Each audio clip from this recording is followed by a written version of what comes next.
brothers, andito na tayo sa Naga City. So dito sa resto bar ng aking kapatid. So tayo sa loob mga brothers. Sa mga pupunta ng Naga at gustong makatikim ng mga Indian Arabic food, so pwede kayo magbisita dito sa Beit Al Biryani, the house of biryani. So marami ditong mga choices na pagkain. So meron ditong mga chicken biryani, beef biryani, shrimp biryani at fish biryani. So open sila Monday to Saturday from 11 AM to 8 PM.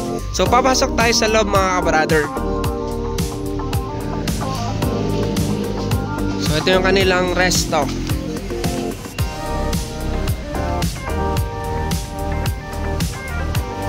Ito yung Beit Al Biryani, the house of biryani, Avenue, Naga City. So pwede kayong kumontak dito sa kanilang number na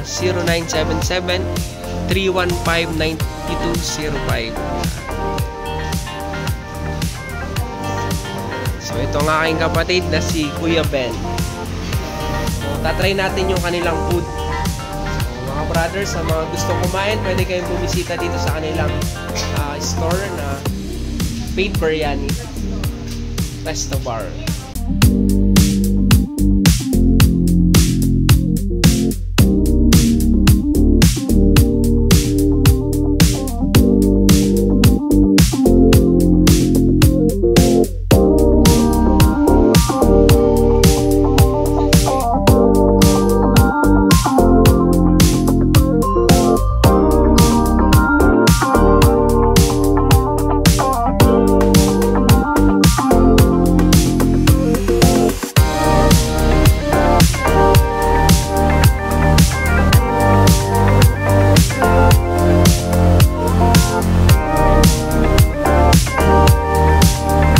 Brother, susubukan natin yung Arabic tea nila dito sa Bay. So, ito daw yung masarap na coffee dito. So, pinaghalong gatas at tea.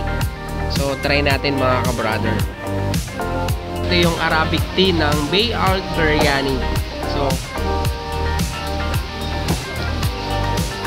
sarap brother.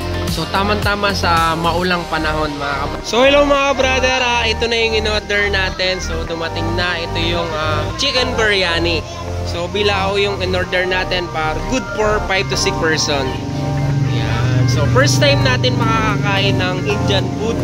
So ito yung Arabic food ng pinagmamalaki ng mga Indian. So ngayon lang natin masusubukan.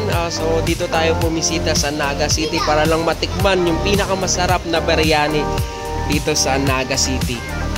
Yan. So from Batangas pa tayo, pero ngayon dito tayo dumayo para kumain lang ng kanilang biryani. So, try natin ito mga brother. So, ingredients nito mga brother, meron, anong tawag dito? Pipino at yan. Then may kasamang pinaka-sauce niya, anong tawag dito? Chutney. Yeah, with garlic, chili. Garlic, chili, tomato. So, ito yung pinaka-sausawan niya. Then ito yung rice. Basmati rice. Ang tawag dito? Basmati rice. Basmati rice. So mapapansin nyo mga ka-brother, napakalaki ng hibla na kanilang butil ng bigas. Long grain. Long grain ang tawag dito mga ka-brother.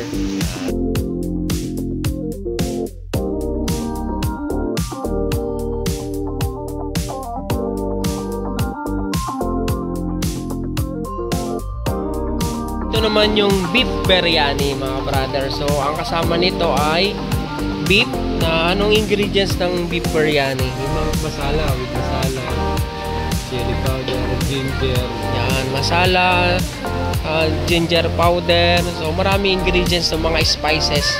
Talagang masarap siya.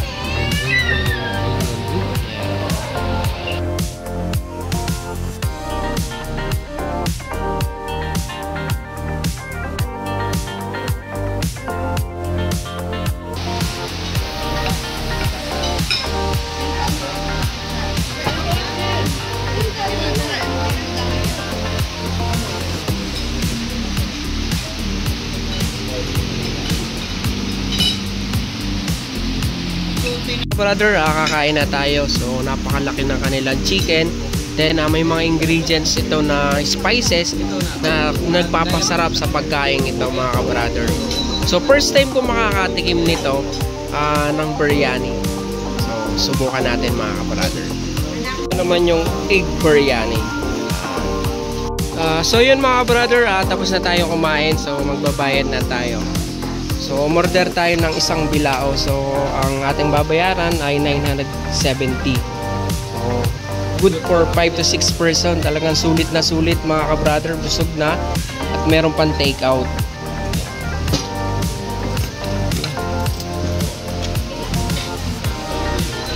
Kasama natin yung owner ng Beit Al Biryani, the House of Biryani dito sa Naga City, na si Benji Gutierrez. So mayroon tayong mga konting katanungan kung paano nag-start o na-establish yung kanilang business. So Kuya Benji, tanong lang natin, kailan po ba nag-start yung business na Beit Al Biryani? Nag-umpisa ang aming business na Beit Al Biryani sa Dahit, sa Barangay Kamambugan, Dahit Camarines Norte. Pero nasubukan namin doon, medyo kukunti ang customer. Kaya naisipan namin lumipat dito sa Naga City kasi kapag city na medyo marami ng customer.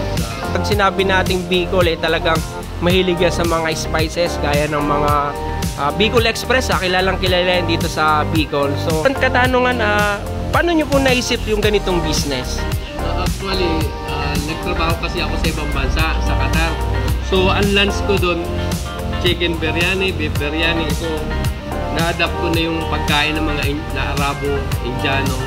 So, natutunan ko na kumain ng mga ayos nga pala, no? Kasi kinakain natin nung nandito tayo sa Pilipinas ay yung mga Filipino food, no? So, yun yung nakakain nyo dun sa saan bansa kayo, kuya?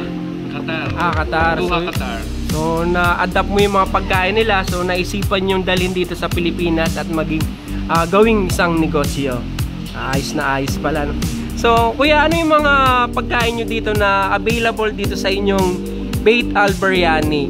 Meron kaming chicken biryani, beef biryani, fish biryani, shrimp biryani, and meron pa kaming mga parata, egg parata, cheese parata, and butter parata, and meron din kaming hindi naman kaanong manghang, yung roasted chicken. May ayos pala, no? Puro mga spices. So mapapansin ko nga, base sa mga nakikita ko, so ang daming umorder dito, kalimitan mga Indiano, ano? Kasi nga yung mga pagkain nila. Yung price naman po, kuya, ano yung magkano yung mga price niya? For example, halimbawa ikay kakain, mayroon kang kasama na partner, so meron po ba kayong good for 2? Meron kami noon, meron kami sharing for 2 person. So 390 sa chicken biryani.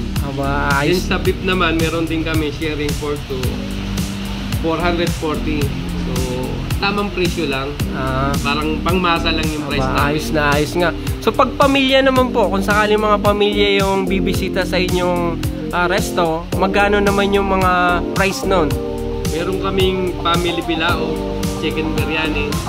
So nasa 5 to 6 person yun, pero 970 lang. Wow, so murang-mura na, talagang sulit na sulit. So na-experience naman natin kasi kasama natin yung ating pamilya, so nasubukan natin kumain. Alam nyo mga brother, from Batangas City pa tayo. So dumayo pa tayo dito sa Naga City para tikman lang yung sa pinakamasarap na biryani dito sa Bicol.